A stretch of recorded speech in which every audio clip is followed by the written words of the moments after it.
Bem, galera, voltando aqui agora, vamos estudar sobre o último pilar da orientação a objetos, que é o polimorfismo, que significa múltiplas formas. Ah, então, eu posso fazer aqui uma analogia para vocês. Vamos supor uma apresentação. Uma apresentação. Você vai cumprimentar uma pessoa, por exemplo, vai se apresentar. A sua apresentação é diferente de uma apresentação de um estadunidense, de um europeu, de um asiático, de um africano, de um argentino, certo? Pode ser até diferente da apresentação de outro brasileiro. Vocês são pessoas, certo? Imaginem lá, galera, a herança. Nós temos lá uma classe pessoa, nós temos agora classe brasileira, classe asiática, classe não sei o que, todas elas herdam de pessoa, certo? Nós temos pessoas de tipos de países específicos. E o que acontece? Uma pessoa ela é capaz de cumprimentar, certo? Só que o cumprimento de um brasileiro é diferente de um português. A forma deles se apresentarem é diferente. Então, se a gente pegar aqui, por exemplo, eu vou criar aqui agora uma nova classe de programador.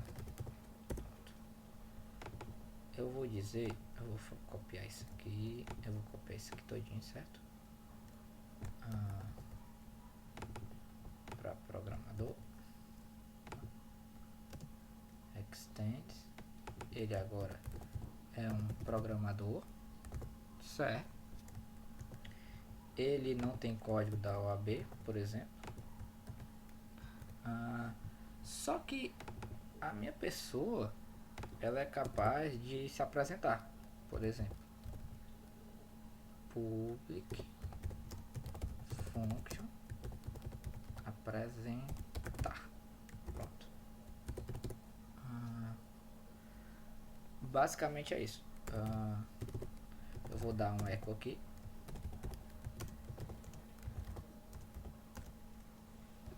Aí eu vou dizer aqui, eu vou utilizar aqui concatenação e dizer o meu nome. Pronto. Certo? Se a gente vier aqui novamente, eu vou colocar aqui programador. Opa, deixa eu vir aqui. O programador. Certo, funcionário. Eu vou voltar aqui pro dia 12, certo? Se a gente vier o index aqui programador, pronto. Se eu recarregar aqui, não tem um erro nem nada. O objeto do tipo programador. A gente pode colocar aqui apresentar. Olá, eu sou o Erandi, certo? Ele deu null aqui por algum motivo, mas beleza. Então, galera, o que acontece aqui? Eu posso sobrescrever essa apresentação, certo? Como assim? O programador ele pode dizer o seguinte: gente, eu vou me apresentar, eu posso chamar a mesma classe do pai, certo? Opa, funcionário, programador, ele é um funcionário e ele é uma pessoa. Pronto. Eu vou minimizar aqui para não atrapalhar. Eu posso utilizar a mesma apresentação do pai. Olha, olá, eu sou o fulano. Só que o meu programador ele pode se apresentar de uma maneira diferente. Olá, eu sou o fulano, eu sou o programador. O advogado ele pode se apresentar de uma maneira diferente. Oi, eu sou fulano, eu sou advogado aqui na empresa tal, por exemplo. Ou seja, a gente acabou de fazer o que? A gente está sobrescrevendo um método do pai, certo? A gente pode fazer isso aqui, galera. Public function apresentar, ó, ele aqui novamente, ele está chamando a apresentação do tipo do pai, certo? Eu posso vir aqui e dizer sou programador. Se a gente vier novamente, ele vai dizer sou programador. Esse nullzinho aqui eu vou dar uma olhadinha para saber porque que ele tá dando null, certo? Bom, galera, esse nullzinho aqui é só por causa do guardar. Tinha comentado aqui para saber o porquê do erro, porquê desse null. Pronto, ele deu a sua versão de apresentação, que ele é um programador. Do mesmo jeito, o advogado ele pode vir aqui e sobrescrever essa ação do pai, certo? Ou seja, é como se fosse na vida real mesmo, galera. A gente sobrescreve ações. Por exemplo, o nosso nome não é o nome dos nossos pais, apesar de a gente ter partes do nome dos nossos pais, a gente sobrescreve o nome deles com o nosso, por exemplo, certo? Bem, ele aqui, eu vou dizer que ele é advogado, certo? Eu não chamei nenhum advogado, né? Eu chamei um programador. Então, se eu vier aqui, CTPS aqui dele é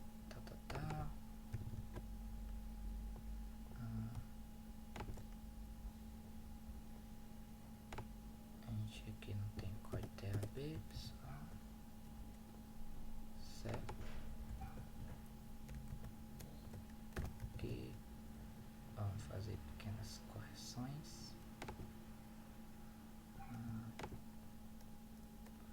Vamos fazer aqui opa CTPS, certo? No index aqui não tem CTPS, tem CTPS. Aqui advogado tem OAB, tem CTPS. Eu posso colocar aqui advogado, certo? E o advogado vai se apresentar como um advogado. Bom, galera, é bem simples de entender esse pilar aqui, assim como foi fácil de entender os outros pilares. Se a gente fizer uma recapitulação, o que a gente viu até agora? Primeiro a gente aprendeu a abstrair. Isso é, a gente conseguiu caracterizar coisas, certo? Um objeto qualquer do mundo real. A gente conseguiu pegar essas características e na programação criar um objeto com essas características. Ou seja, a gente pegou algumas informações e conseguiu criar, baseado nessas informações, um objeto em outro plano. A gente conseguiu fazer uma representação de uma pessoa na programação. Do mesmo jeito, uma analogia simples aqui, que a gente vai conseguir fazer desenhando. A gente consegue criar uma pessoa desenhando. Apesar de eu não ser tão bom no desenho, faço lá os meus traços, mas a gente consegue representar uma pessoa em um desenho. A gente viu herança, que é o que? A gente conseguiu herdar características de um objeto pai, de uma classe pai. Ou seja, a gente especializou uma classe pai. No encapsulamento, a gente viu que a gente consegue esconder, a grosso modo, certo? Características e ações, tanto do mundo exterior, quanto de classes filhas. E agora, no polimorfismo, a gente consegue ver que uma mesma ação, certo? Ela pode agir de maneiras diferentes. Eu posso me apresentar de maneira diferente. Eu posso falar de maneira diferente. Eu quero que vocês entendam isso. Que o polimorfismo é uma ação padrão para objetos de um mesmo tipo, certo?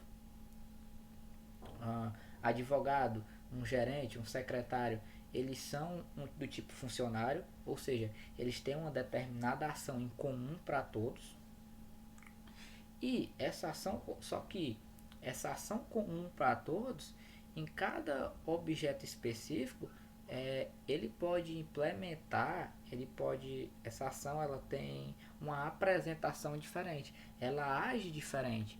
Determinada ação que acontece com o advogado acontece também com o gerente, só que de uma forma diferente, da forma do gerente. Numa conversa, a conversa entre dois advogados é diferente de uma conversa entre dois gerentes, entre dois secretários. Eles conversam, eles têm a ação de conversar. Porém, a forma que eles conversam é diferente, cada um implementa do seu jeito. Então, isso é o polimorfismo, certo? Uma maneira bem simples também que eu expliquei, que foi apresentado aqui. Se tiver restado alguma dúvida, vocês deixam no comentário ou perguntem no grupo. Galera, orientação a objetos não se resume a esses pilares aqui. A gente ainda tem mais algumas coisas para ver. A gente ainda vai ver mais algumas boas práticas, tanto na orientação a objetos, quanto na programação com PHP em si. E eu aguardo vocês no próximo vídeo.